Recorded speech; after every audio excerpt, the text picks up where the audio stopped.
too many people on too many cameras making too many statements without actually showing up and looking at one another eye to eye and saying to one another, we're brothers and sisters and we can treat each other as such. A Catholic response to the scenes of distrust, unrest, and fear as mass arrests, detentions, and deportations continue around the country. The anxiety is real and is being felt in the pews as church attendance among immigrants has plunged in many cities. The Bishop of San Bernardino, California, even issuing special dispensation from Sunday Mass attendance for those parishioners who fear immigration raids.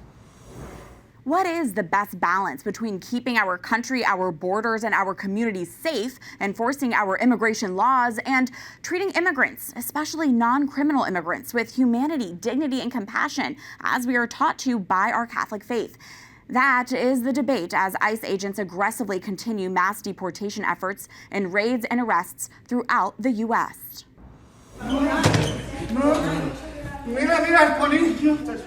At doctors' offices, at courthouses, at work, non-citizen immigrants and sometimes citizens accidentally are being arrested by swarms of masked men wearing ICE police gear. This week, the acting director of ICE released an internal advisory to ICE officers declaring immigrants who arrived in the U.S. illegally are no longer eligible for bond hearings as they fight deportation. Such proceedings can take months or years. The acting director acknowledged to staff that the policy would likely face legal challenges.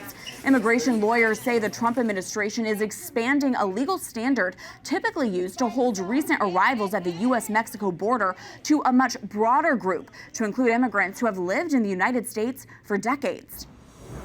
The U.S. Catholic bishops have routinely spoken out about the immigration issue and have repeatedly agreed every country has a right to defend its borders, enforce immigration laws, and safeguard against those who commit crimes.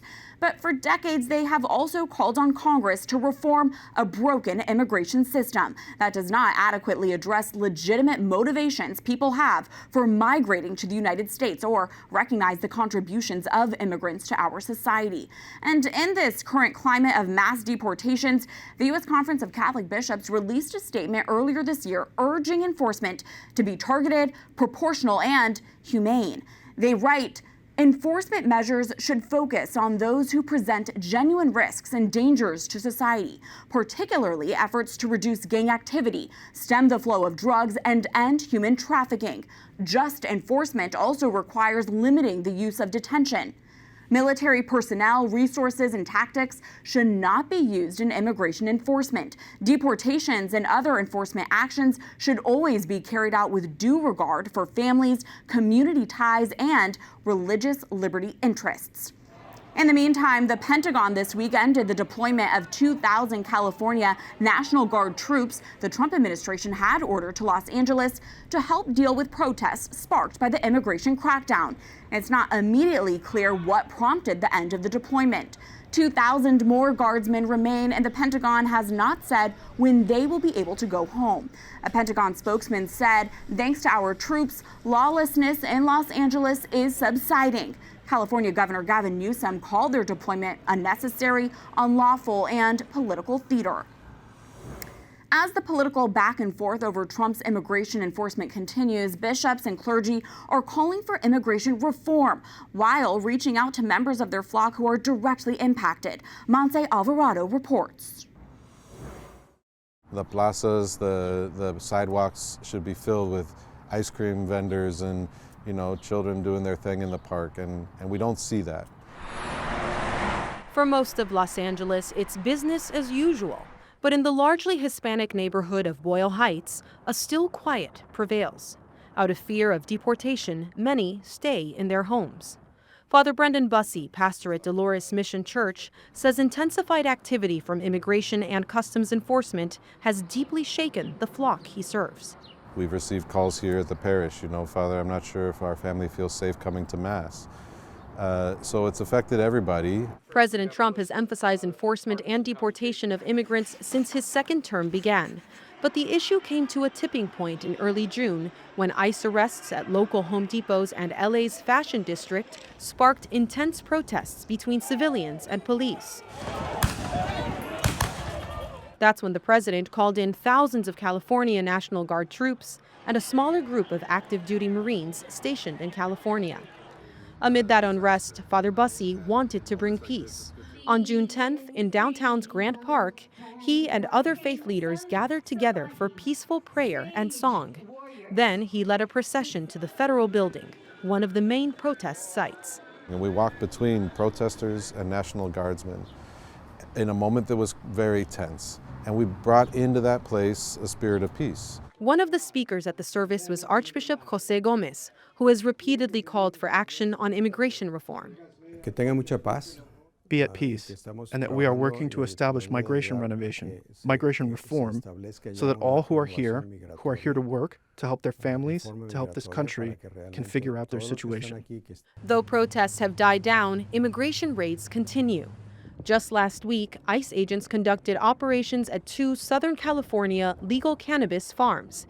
They say as part of an investigation into potential child labor and human trafficking violations. The raids quickly fell into chaos as violent clashes erupted between protesters and ICE agents. The Department of Homeland Security says it arrested more than 350 illegal immigrants and found 14 undocumented children. These raids have kept many immigrants, including those in the U.S. legally, in fear of living out their day-to-day. One restaurant owner described that fear. We are scared they are targeting not just people without papers, but everyone. Going after the worst of the worst, or are you now arresting anyone who is here? We're doing the worst of the worst, always first. The Trump administration has maintained that its deportation efforts focus on illegal immigrants with criminal backgrounds. According to the agency's own numbers, as of June, ICE has detained more than 220,000 individuals since the fiscal year 2025 began in October. 35% were convicted criminals, 22% had pending criminal charges, and 43% were arrested for other immigration violations. People who have had no contact at all with law enforcement have been caught up in this, and we are concerned about the lack of due process. Rick Musacchio, executive director of the Tennessee Catholic Conference, says large-scale ICE operations in southern Nashville in early May continue to cause great fear among the church's immigrant community. ICE confirmed the arrest of 196 individuals. In a joint statement after the operations, the bishops of Tennessee wrote, "Perhaps as many as 100 of these detained, while undocumented, apparently had no previous criminal issues," and said, "It clearly points to the need for broad reform of the immigration system."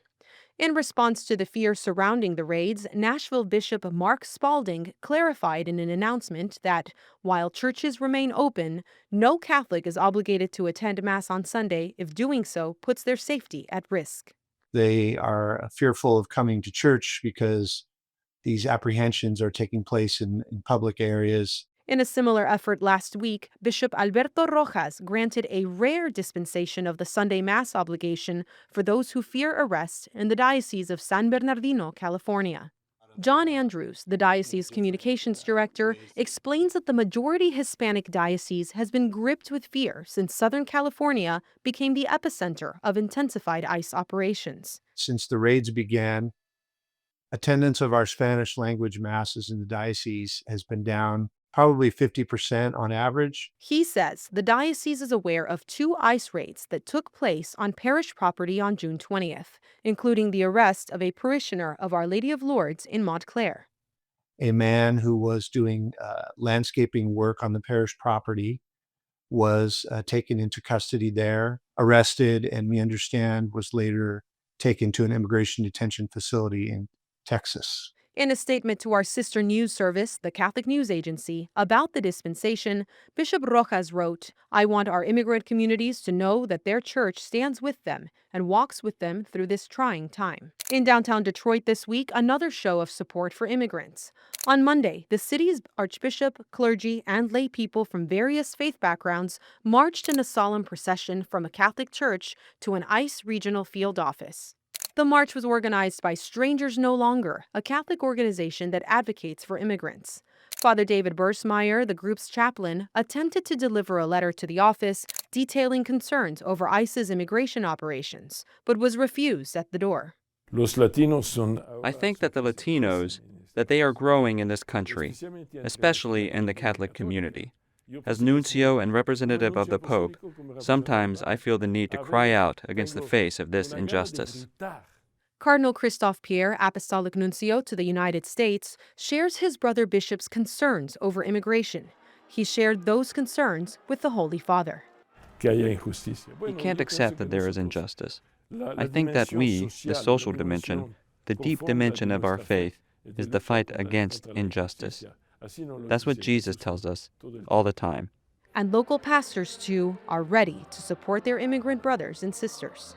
We understand that there's a need for border patrol. I can't imagine that there would be an issue coming to church. But if there were, we have already discussed how we would act in that situation. Montse Alvarado, EWTN News In Depth.